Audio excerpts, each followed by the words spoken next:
Hello दोस्तों, स्वागत है आपका मेरे चैनल पर। उम्मीद करती हूँ आप सभी बहुत अच्छे होंगे। मैं भी अच्छी हूँ। आपके शहर का मौसम कैसा है और आप कैसे हैं, ये मुझे कमेंट बॉक्स में ज़रूर लिख कर बताइएगा। उसी से मैं थोड़ा-सा कनेक्टेड फ़ील करती हूँ आपके साथ में। थोड़ी चिट-चैट होना बहुत ज़रूरी है।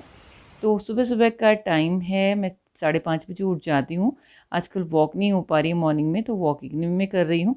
और सुबह इसलिए उठ रही हूँ क्योंकि अनंत का खुल गया है स्कूल, तो उसको उठाना और उसके लिए ब्रेकफ़ास्ट रेडी करना, ये मेरा मॉर्निंग का काम रहता है। बाकी तो वो बड़ा हो चुका, बाकी अपने सारे काम वो खुद ब खुद कर लेता है। उठ भी वो टाइम से जाता है, बट मैं एक रूटीन से उसे उठाती हूँ, ताकि कभी हो अलार्म ना बजे या बच्चा सोता रह जाए, थका हुआ हो, तो फिर मैं उसको उठाकर फिर अपना फ्रेशन अप होने जाती हूँ, तो वो भी उतनी देर में अपना तैयार वगैरह हो जाता है। और उसके बाद अब मैं आई हूँ किचन में और उसके लिए ब्रेकफ़ास्ट बना रही हूँ।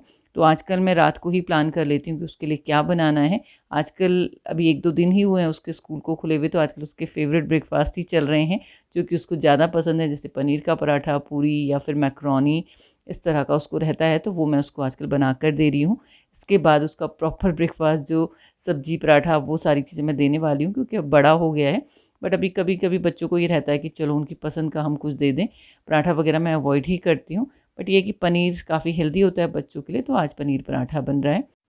और सुबह के टाइम ना काम कुछ उल्टे-पुल्टे ज़रूर हो जाते हैं मेरे साथ रोज़ ही। जैसे आज ये तवा मैंने पतला वाला यूज़ किया है और आँच तेज़ कर दी, तो तवा एकदम गर्म हो गया और ये पराठा देखिए थोड़ा-सा ज़्यादा ब्राउन हो गया है। मुझे तो ठीक लगता है इस तरह का पराठा, बट अनंत बिल्कुल नहीं खाएगा इसको।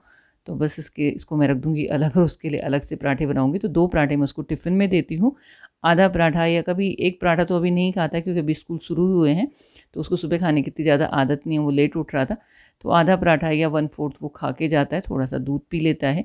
दूध भी उसने बिल्कुल छोड़ा हुआ था। वो शेक आजकल पी रहा था, क्योंकि गर्मियाँ हैं, तो आफ्टरनून में वो शेक बना लेता है या इवनिंग में एक बार।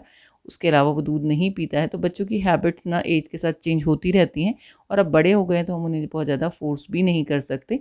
तो अपने हिसाब से वो ठीक खा लेता है, और ग्रोथ पीरियड में है, तो बच्चे अपने आप बता भी देते हैं कि हमें ये खाना है, वो खाना है।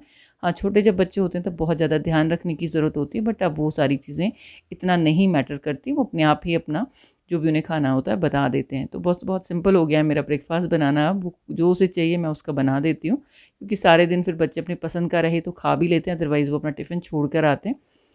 तो ये सारा है, और ब्रेकफ़ास्ट बनाने के बाद हम लोग तो अभी नहीं करेंगे, क्योंकि सुबह के 6:30 बज रहे हैं अभी। तो बस मैं यहाँ पर आनंद का टिफ़िन वग़ैरह पैक कर देती हूँ, फिर थोड़ी देर उसके साथ बैठकर बातें करती हूँ, जब तक कि वो अपना टिफ़िन फ़िनिश करता है। तो बच्चों के साथ इस एज में बातें करना भी बहुत ज़रूरी है। अगर आपसे कुछ शेयर नहीं करेंगे, तो बहुत सारी चीज़ें वो छुपाने लगेंगे। साथ ही बच्चे फिर बाहर ढूँढने लगते हैं अपनी फ्रेंड। तो इस एज में बच्चों के साथ ये नहीं कहेंगे कि हम पेरेंट्स ना बनकर उनके फ्रेंड बन जाएँ, इस चीज़ को तो मैं नहीं मानती हूँ।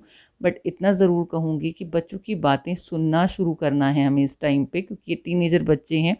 इनके साथ अगर हम बहुत ज़्यादा फ्रेंडली होंगे तो वो भी अच्छा नहीं है, बट येस, उनकी बातें सुनने वाला कोई होना चाहिए, क्योंकि इस टाइम पे बहुत ज़्यादा क्यूरियोसिटी रहती है बच्चों को, बहुत सारी चीज़ें शेयर करनी होती हैं।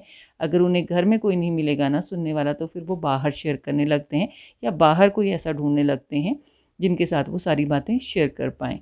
तो ये सिंपल सा मेरा अपना एक्सपीरियंस है। आप भी अगर इस स्टेज के बच्चों के साथ डील कर रहे हैं, तो मुझे अपने एक्सपीरियंस ज़रूर शेयर कीजिएगा, क्योंकि एक दूसरे के साथ बात करने से ही एक दूसरे की हम हेल्प भी कर पाते हैं।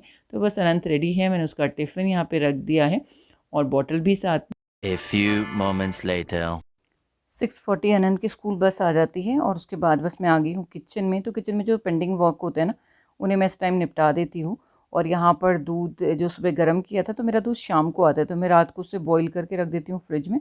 और सुबह के टाइम ही उसकी मलाई जो मुझे निकालनी होती है, हटानी होती है, वो मैं इस टाइम पे कर रही हूँ। और यहाँ पर आज ना दूध भी काफ़ी सारा इकट्ठा हो गया, तो कल रात मैंने ना थोड़ा सा ज़्यादा दही जमा दी थी, और उसके बाद जो बची हुई दही थी उसमें ही मैंने बेसन डालकर उसको ऐसे ही छोड़ दिया था।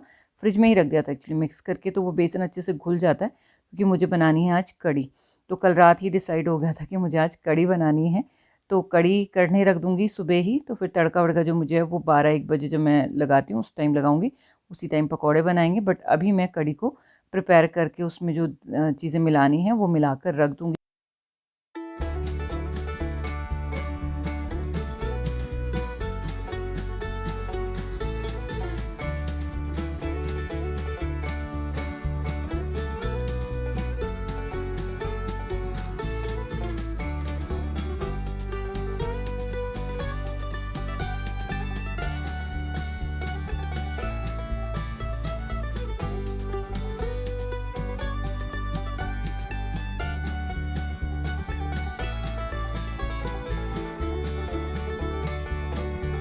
तो ये पतीला ना एक्चुअली अनंत ने कल दूध लिया तो इस बड़े पतीले में ले लिया था, तो मैंने कहा चलो कड़ी इसी में बना देती हूँ। दूध तो मैंने खाली कर दिया।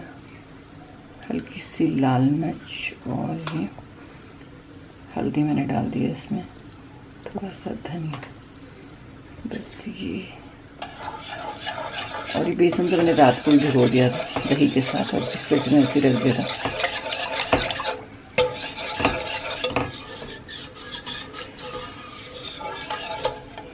तो आज बनने वाली है लंच में कड़ी।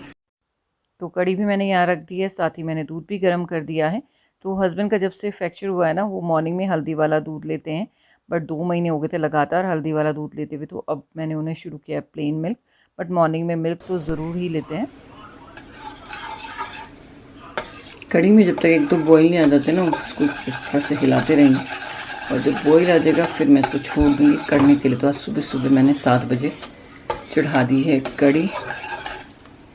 फिर दिन में क्या होता है ना, कुछ काम में बिज़ी हो जाते हैं और फिर ना कुछ भी बनाने का मन नहीं करता, फिर लगता है चलो अरहर की दाल बना दो, कोई जो पतली दालें होती है ना वही बन जाती है मेरे यहाँ तो आज मैंने रात से ही प्रोग्राम बना दिया था, कल मौसम का हाल देख के कल खाएंगे कड़ी।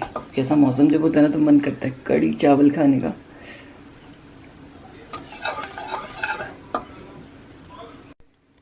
कड़ी को ऐसे ही छोड़ के जाते हैं, तब तक अनंत का रूम ठीक कर देती हूँ, दूध को कर देती हूँ कवर। अभी ब्रेकफास्ट तो हम लोग करेंगे नहीं क्योंकि बहुत टाइम है अभी। तो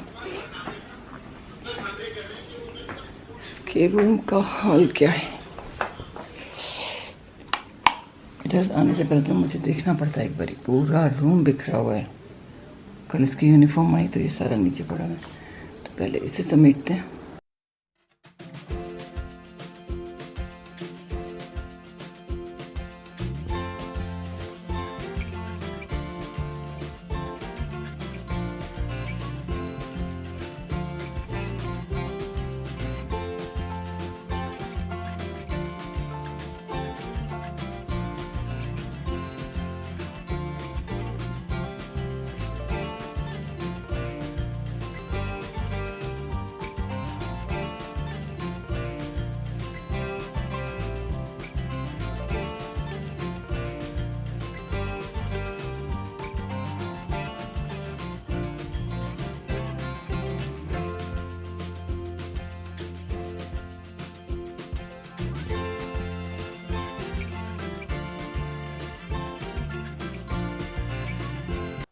तो यहाँ पे कड़ी अच्छे से बॉईल हो रही है। अब चलते हैं हमारे रूम में।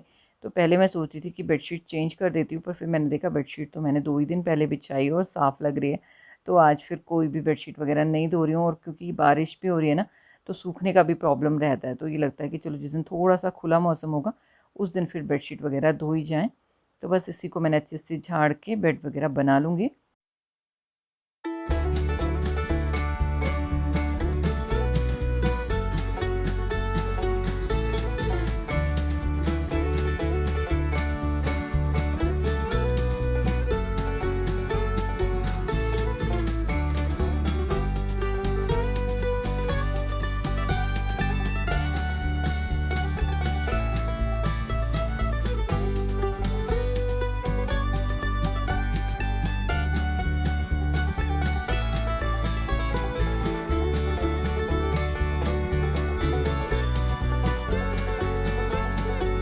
अब आ जाते हैं 3rd रूम में, और यहाँ पे हालत थोड़ी सी ज़्यादा ख़राब रहती है एक्चुअली, क्योंकि ये वाले रूम में ना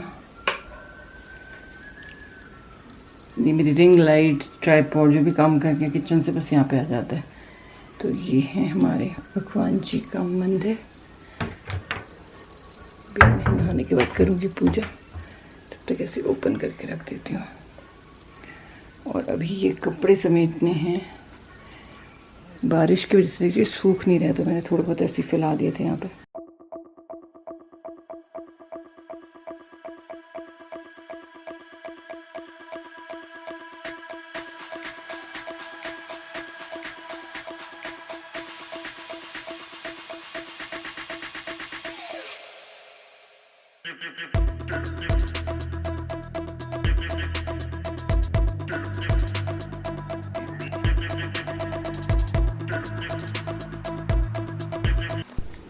कपड़े मैंने सारे तह कर दिए और ये यनन की यूनिफॉर्म है और ये तो ना रोज़ ही हो रही है धोने के लिए, क्योंकि आजकल ना स्वेट काफ़ी हो रहा है, तो फिर उसकी वजह से सफ़ेद कपड़ों में दाग हो जाते हैं, तो रोज़ के रोज़ धुलते हैं, रोज़ के रोज़ प्रेस होते हैं। 2 पेयर हैं उसके पास। आज तक स्पोर्ट्स ड्रेस में गया है, तो ये मैंने धो दिया और एक मेरा अभी सोक किया हुआ है, उसे मुझे हैंड वॉश करना है, तो ये मैं ऐसे छोड़ देती हूँ। ये रूम भी ऑलमोस्ट क्लीन हो गया है।